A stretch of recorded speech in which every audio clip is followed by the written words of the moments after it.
Question note कर लो, क्योंकि ये क्वेश्चन सीरीज का लेक्चर नंबर 9 है और ये question examination point of view से अच्छा क्वेश्चन है, इंपॉर्टेंट तो है ही है, अच्छा भी है। ठीक है, तो वीडियो को पहले पॉज कर लो और इस क्वेश्चन को पहले पूरा नोट कर लो उस नोटबुक के अंदर जो नोटबुक आपने लगा रखी है क्वेश्चन सीरीज के लिए। ठीक है, फटाक से नोट कर लो। ठीक है, उम्मीद है आपने नोट कर लिया होगा, कर ही लिया होगा जो लेक्चर देख रहे हैं। ठीक है, अब इस क्वेश्चन को एक बार पढ़ लो। आपके पास दो सेट है, आपके पास दो सेट है, एक सेट ये रहा और एक सेट आपके पास ये रहा। इस सेट के अंदर आपके पास m नंबर ऑफ एलिमेंट है और इस सेट के अंदर आपके पास n नंबर ऑफ एलिमेंट्स है। यहां पर m और n क्या रिप्रेजेंट कर रहे हैं? नंबर्स को। ठीक है, सेट 1 जो है, एक काम करता हूं, मैं इसको नाम देता हूं सेट A, मैं इसको नाम देता हूं सेट B। सेट A के अंदर m नंबर ऑफ एलिमेंट्स है, सेट B के अंदर n नंबर ऑफ एलिमेंट्स है। आगे बढ़ते हैं। And the total number of subsets of the first set, जो आपका फर्स्ट सेट है जिसको हमने क्या नाम दिया है? A नाम दिया है, उसके अंदर कितने एलिमेंट्स हैं? m एलिमेंट है।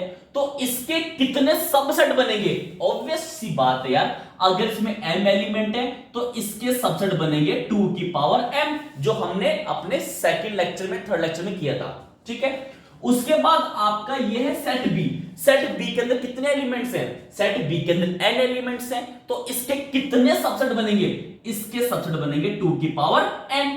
अब वो क्वेश्चन वाला क्या बोल रहा है कि total number of subsets of the first set is 12 more than the total number of subsets of the second set. अरे हिंदी में इसका मतलब ये बनता है, बट एक रिक्वेस्ट है, नोटबुक खोल लो, क्वेश्चन नोट करके प्रॉपर समझ के इसका सॉल्यूशन अपनी नोटबुक में उतार लेना, फायदे में रहोगे। ठीक है, डन।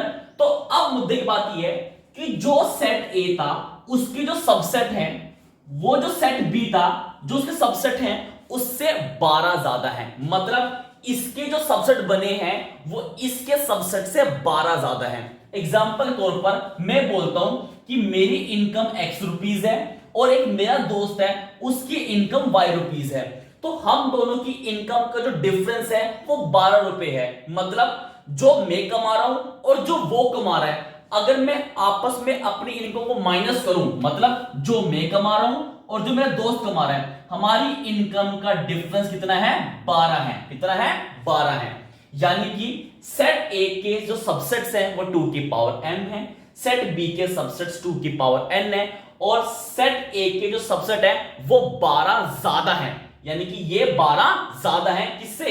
इससे। मतलब जब मैं इसके सबसेट्स को इसके सबसेट्स में से माइनस करूंगा तो रिमेनिंग मेरे पास क्या बचेगा? 12 बचेगा। क्या बचेगा? 12 बचेगा। मतलब 2 की पावर m माइनस 2 की पावर n इक्वल्स टू 12 बचेगा। प्रॉब्लम? ठीक है, अब इन दोनों में छोटा कौन है? छोटा है बाय 2 की पावर n। मैं फिर एग्जांपल देता हूं कि मेरी इनकम x रुपीस है, मेरे दोस्त की इनकम y रुपीस है। ठीक है, जो मेरी इनकम है वो मेरे दोस्त की इनकम से 12 रुपए ज्यादा है। ठीक है, जो मेरी इनकम है वो मेरे दोस्त की जो इनकम है उसमें 12 रुपीस ऐड कर दो तो ये मेरी इनकम है। मतलब मेरी इनकम जो है वो मेरी दोस्त की इनकम से 12 रुपए ज्यादा है। तो यानी कि जो मेरे दोस्त की इनकम होगी उसमें 12 रुपए और ऐड कर दो तो वो मेरी इनकम बन जाएगी। या दूसरी भाषा में इसको ऐसे बोल लो कि हमारी इनकम का जो डिफरेंस है वो कितना है? 12 है। ठीक है, तो वही बात मैंने यहां लिखी है। ठीक है, अब इन दोनों में कॉमन क्या आएगा? कॉमन देखो, कॉमन क्या आएगा? एग्जांपल के तौर पर मान लो एक x की पावर 4 है और एक x की पावर 2 है, तो ऑब्वियस सी बात है छोटी पावर कॉमन आती है, यानी कि x स्क्वायर कॉमन, अंदर क्या बचेगा? x की पावर, अरे बोल लो भाई, अंदर बचेगा x की पावर 4 माइनस 2 माइनस, यहां क्या बचेगा? यहां बचेगा 1, खत्म बात। तो ऐसी इनमें छोटा कौन है? इनमें छोटा है मेरे भाई ये, तो 2 की पावर n कॉमन निकाल लो, अंदर क्या बचेगा? 2 की पावर जो कॉमन निकलता है वही पावर में से क्या हो जाता है? माइनस हो जाता है। -1 इक्वल्स टू 12। प्रॉब्लम? अब इस 12 को ब्रेक करना है इस फॉर्मेट के अंदर। अगर आप इस 12 को इस टाइप के फॉर्मेट में ब्रेक नहीं कर पाओगे तो मेरे हिसाब से आप आंसर नहीं निकाल पाओगे। अब ब्रेक कैसे करते हैं, आ जाओ जल्दी सुनो।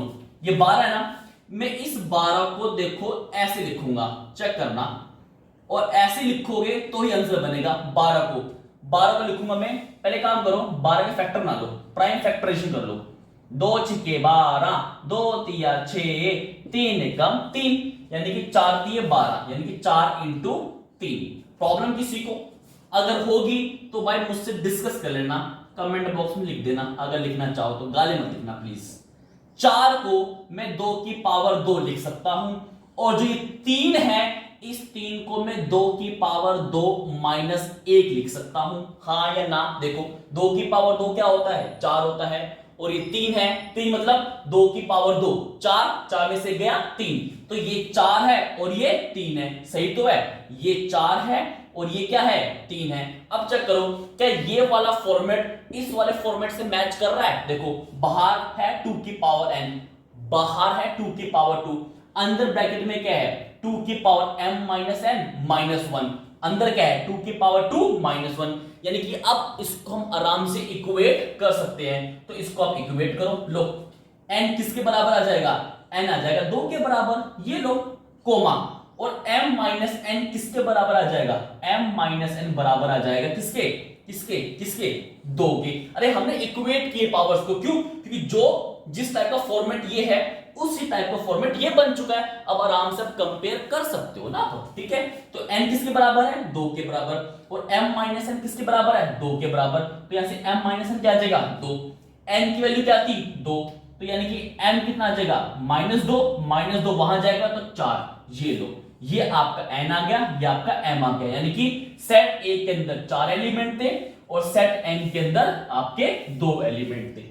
दिस इज द प्रॉब्लम, और ये तरीका है प्रॉब्लम को सॉल्व करने का। काफी अच्छा क्वेश्चन है, इसको अपने बोर्ड में रख लो।